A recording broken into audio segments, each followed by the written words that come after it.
This conference will now be recorded.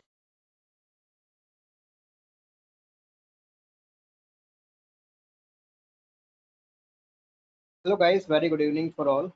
I hope you are well and doing good. So guys, am I audible for you properly? Is also my screen visible? Kindly confirm.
All right, great.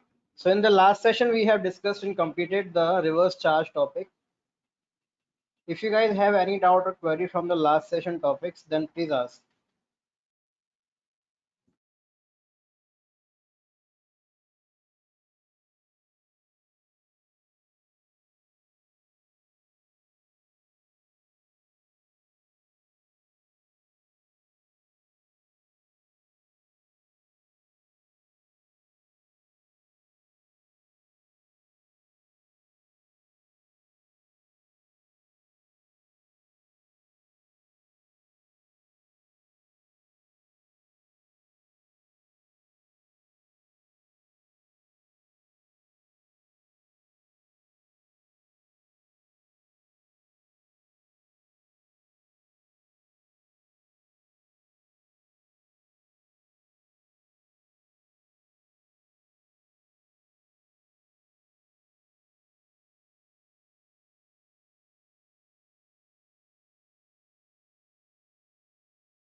All right, let's talk about the next topic.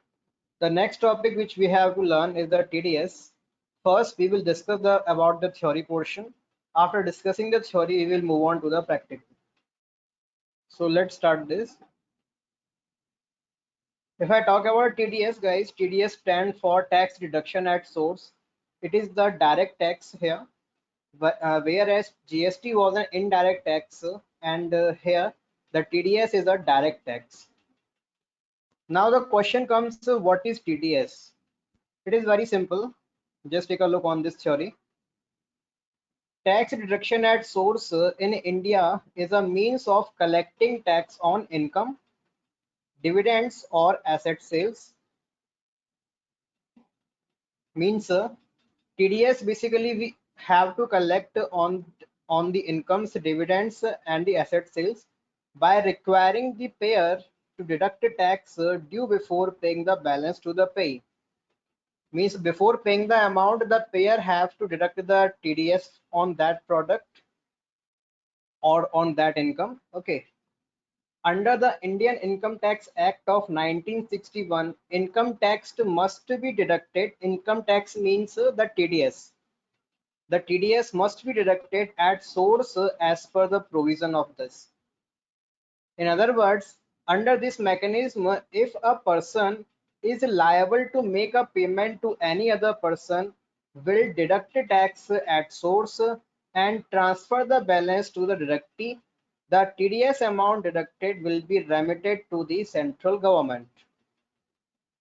Let me show you one example here so that you can understand these 2 points carefully.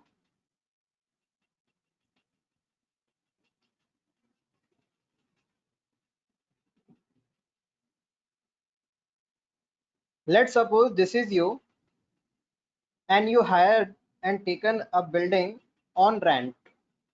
You are paying rent of 3 lakh rupees per month for that building. Okay. Here your landlord and here the government. Now when you go to pay the rent to the landlord of 3 lakh rupees, the government comes and say you have to deduct the TDS of 10% if you are paying the rent more than 2 lakh 40,000. TDS deduction rate on rent is 10%. Exemption limit is 2 lakh 40,000. Means if we are paying the rent more than 2 lakh 40,000 value, then we have to first deduct the TDS of 10% before making the rent payment to the landlord. So what we will do here, we are the payer, so we will pay 2 lakh 70,000 to the landlord as our rent. Okay, then the remaining 30,000, the 10% TDS value, we will pay to directly to the government.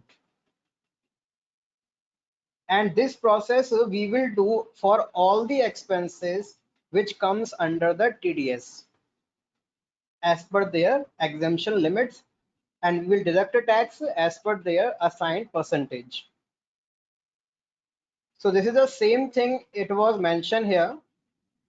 Before making the payment, the payer have to deduct a tax on it. Under this mechanism, if a person is liable to make payment to any other person, we are liable to make the payment to our landlord, and the TDS also get deducted on it because rent value is greater than the exemption limit of TDS. So we'll deduct a tax at source. We have deducted 30,000 before making the payment. Then we have transferred the balance to the deductee. We have made the payment of remaining amount 2,70,000 to the landlord as our rent. Then the TDS which we have deducted, we have paid to government. This is the simple rule of the TDS. If you are making any payment, you have to deduct the tax on it. The remaining amount you will pay to the person, the deductee. Okay, and the tax amount you will pay to the government. So guys, kindly let me know, is this now clear for all of you? What is TDS and how this TDS mechanism work? If you guys have any confusion, then you can ask.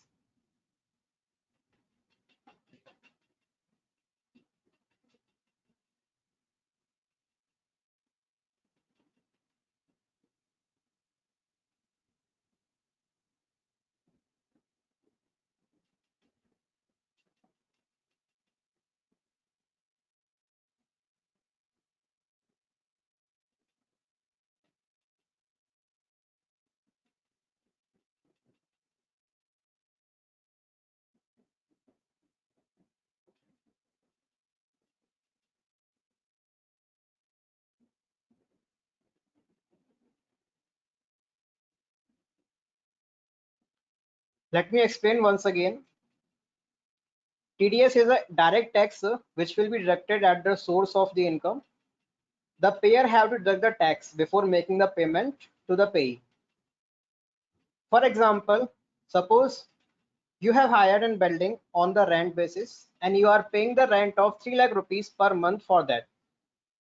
Here your landlord, when you go to pay the rent to the landlord, then government comes and say if you are paying the rent more than 2 lakh 40,000, you have to deduct the TDS on that of 10%.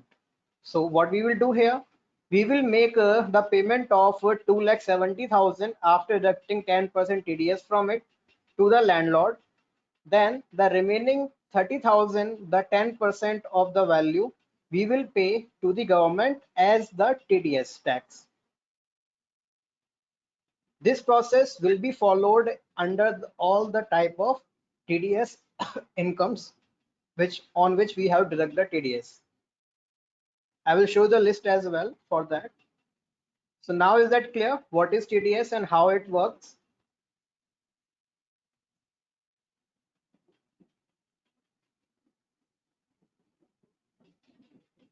Also remember one point here, the amount which we are deducting from of the landlord.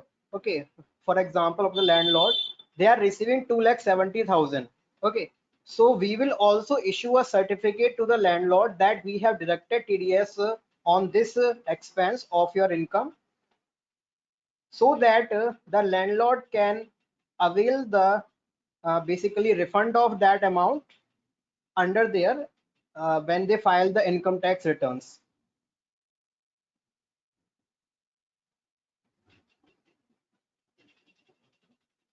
If they don't show the TDS, they have to pay the higher taxes on their income when they file the income tax returns. So guys, kindly let me know, is this now clear what is TDS?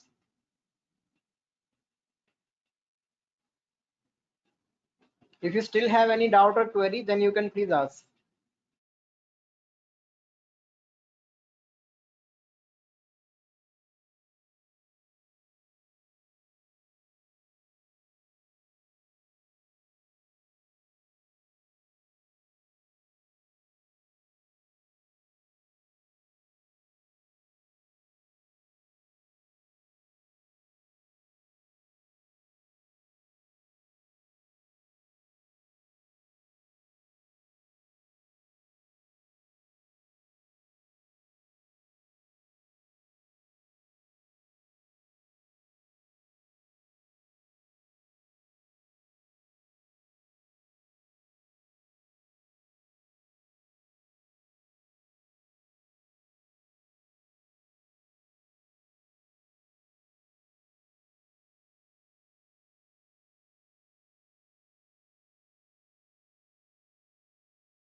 Now let's see how many other taxes, basically on how many other incomes we can deduct the TDS.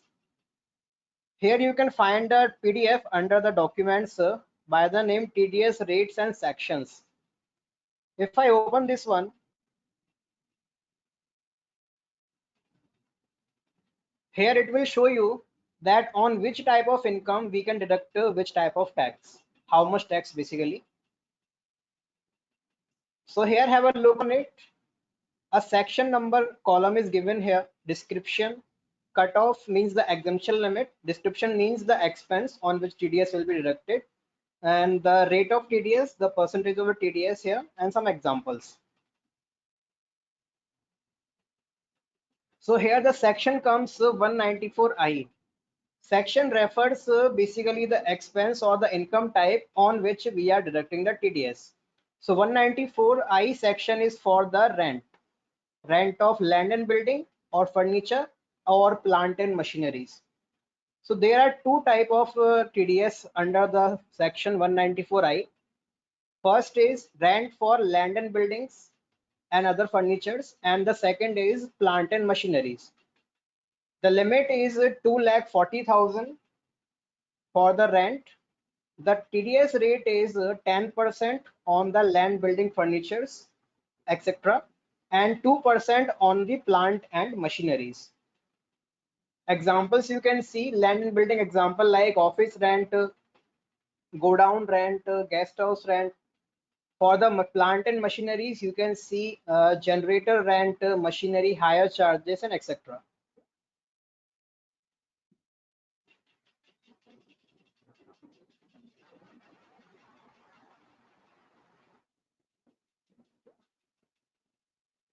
Then the next tax section is 194A.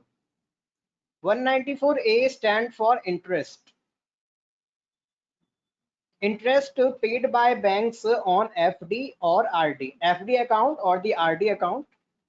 The limit is 40,000 and 50,000 for senior citizens. Deduction rate is 10%. You can notice one thing here, saving bank account interest is not covered in this, only interest on fixed deposit and recurring deposits covered. If you are getting interest on the saving bank account, on that there is no TDS, but on the FD account and RD account interest, 10% TDS will be deducted if you are getting interest of more than 40,000 per annum. The next is also 194A, the same for interest, but on the loan paid by others. The exemption limit is 5,000 per annum here, and 10% is the TDS deduction rate. Interest on loan taken from bank or financial institute are not covered here. Basically, if you are taking a loan from a bank or some financial institute, or if you are paying the TD interest on that, that interest will not covered in this section. Only interest on loan from friends, relatives, and any related companies will be covered. Bank interest not covered in this.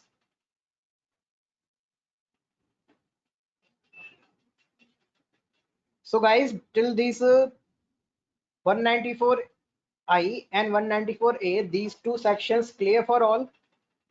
Kindly confirm.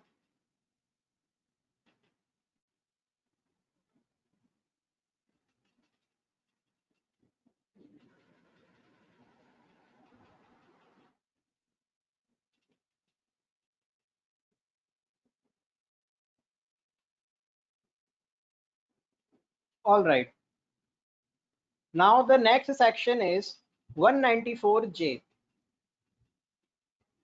194J is for professional services like technical, royalty, or non-compete fees. 30,000 is the limit here, exemption limit. 10% is the TDS. You can see examples: audit fees, bills of professionals like CA, CWA, CS, or technical service provider or consultancy covered here. Okay. Then the next section, 194H. 194H for the commission or brokerage expenses or incomes. The limit, exemption limit is 15,000 here. Ignore this 5,000. This is the previous old limit. The new limit is 15,000. And the TDS also is 5% here. Okay, on commission or brokerage, 5% TDS. Ignore this 10%. This is the old one. Any kind of commission which you are paying to agents or the brokers.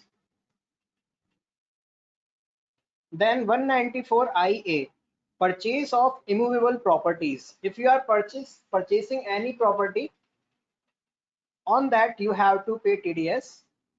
If the value of that property is more than 50 lakh, 1% TDS will be deducted.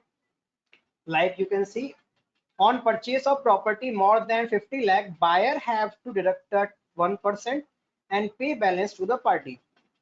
Just remember, agriculture is not covered in this.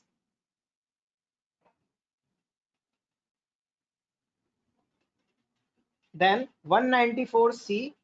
194C is for the contracts. If it is a single contract, the exemption is 30,000. If it's an annual contract, the exemption is 1 lakh. 1% TDS for individual and HUFs and 2% for others like partnerships or the companies. All other services on which the contract will be signed here, on that this section will be applicable. So guys, these are the few sections under the TDS which shows and represent their type of expense or the incomes, okay, on which TDS we have to deduct with their respective percentages and also their exemption limit.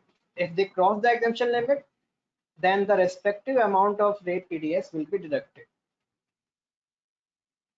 So guys, are this clear for all of you?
All right.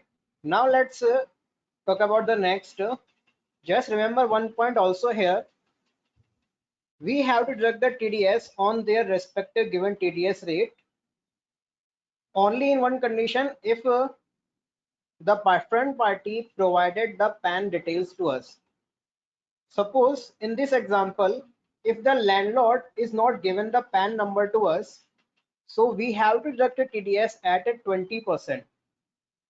So basically, if the PAN number is available from the party, then on these normal rates, the TDS will be deducted. But if in case the PAN number is not provided by the party, as per the government rule, 20% TDS will be deducted on that.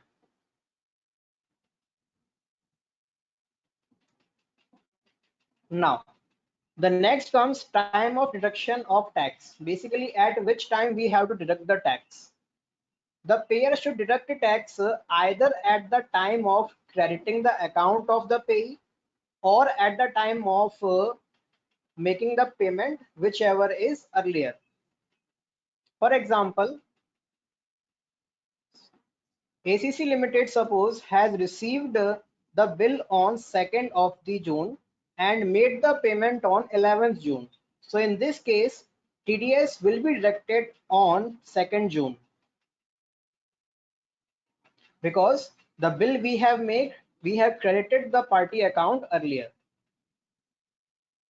And then suppose in the same case, if the payment has been made by ACC Limited on 1st June in advance, then TDS to be deducted on 1st June.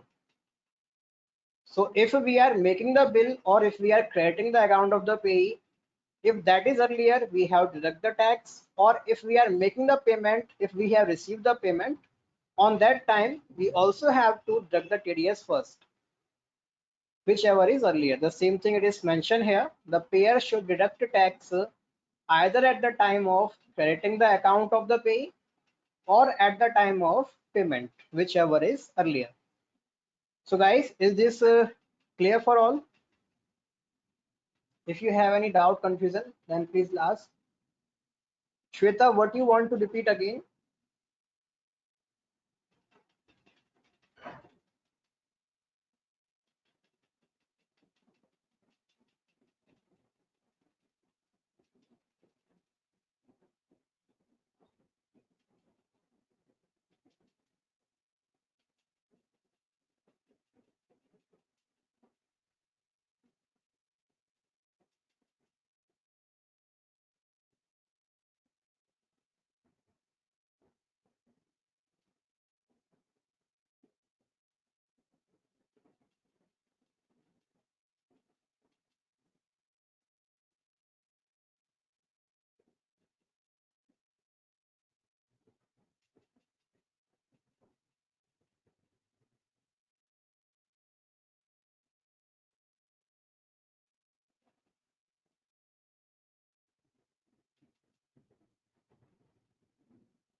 If the PAN is available from the party account for which we are deducting the TDS, then TDS will be deducted at normal rates, 10%, 5%, 2%, 1%, whatever it is.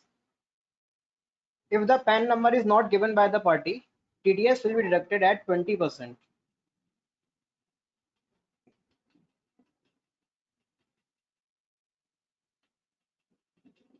Now is that clear?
All right.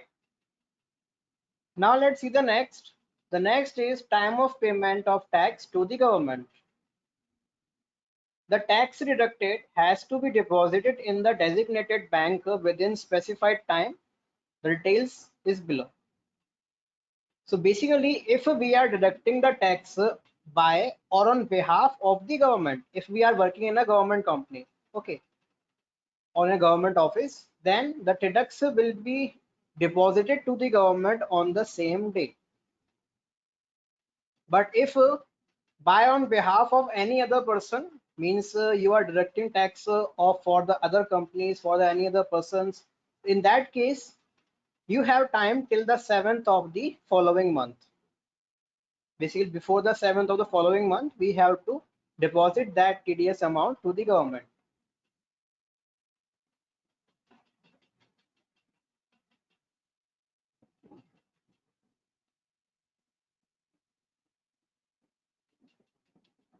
Now here comes issue of TDS certificates. As I have stated earlier that if we are deducting any person's TDS, we have to issue a TDS certificate to him. It is the duty of the payer to issue TDS certificate to payee. The due date of issuance of TDS certificates are follow.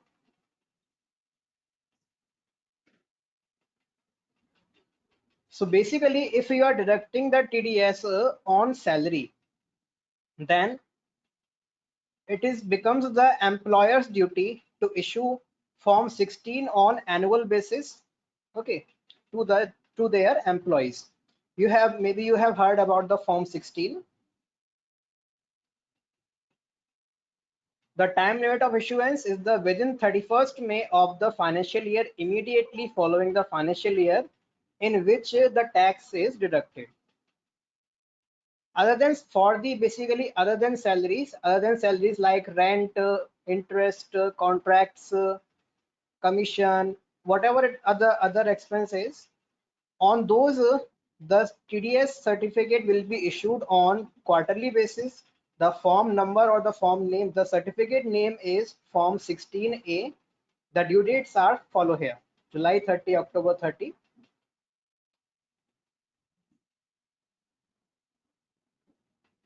So guys, is this issue of TDS certificate clear for all?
Form 16 and 16A means these are the certificate numbers which we basically have to issue after deducting the TDS on their respective due dates.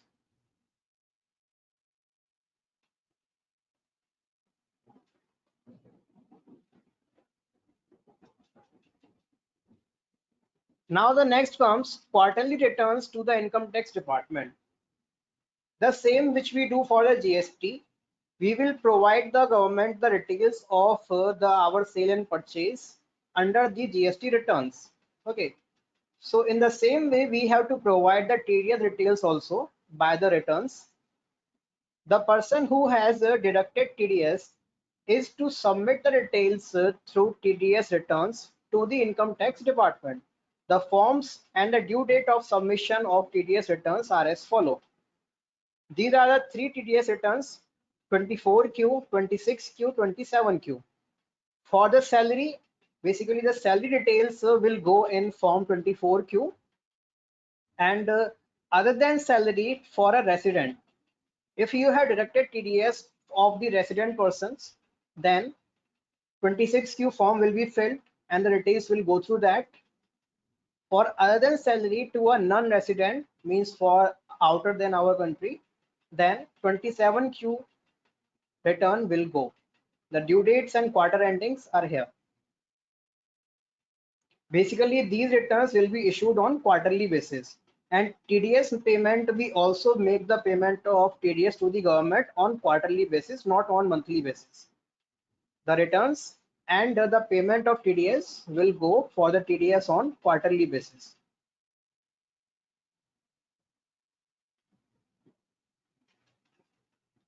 So guys, is this also clear? If you have any confusion, kindly have a look on it, then ask.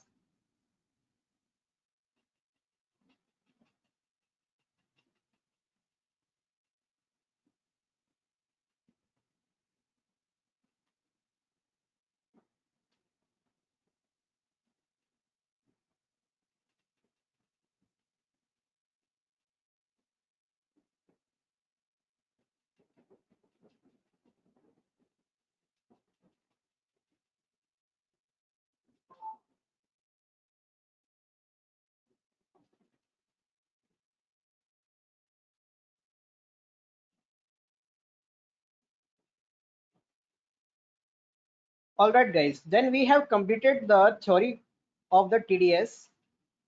Kindly take a look from the starting on this theory. And if you find any confusion in this, then please let me know. You all have these PDFs. Kindly have a look on those. Then let me know if you have any confusion in this TDS theory.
So guys, have you taken a look on this theory?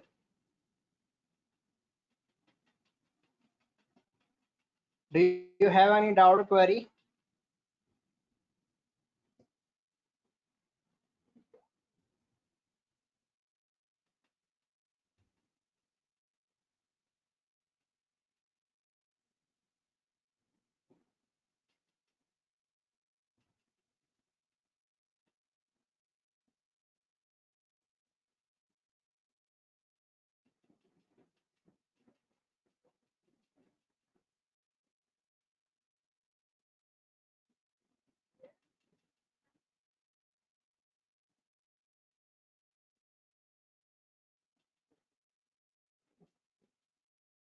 All right. Now it's time for the practical in Tally software. The practical we discuss guys in the next session. Okay. Till then, you can revise this theoretical part of the TDS and understood all the points. Also check this TDS written sections. Or if you want to discuss the theoretical part, the practical part in the same session, then you can let me know. I will discuss them.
All right, guys.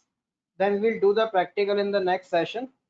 You can revise this theory in your homework and understood all the points carefully. Read it carefully. Thank you. Bye bye. Take care. See you in the next session.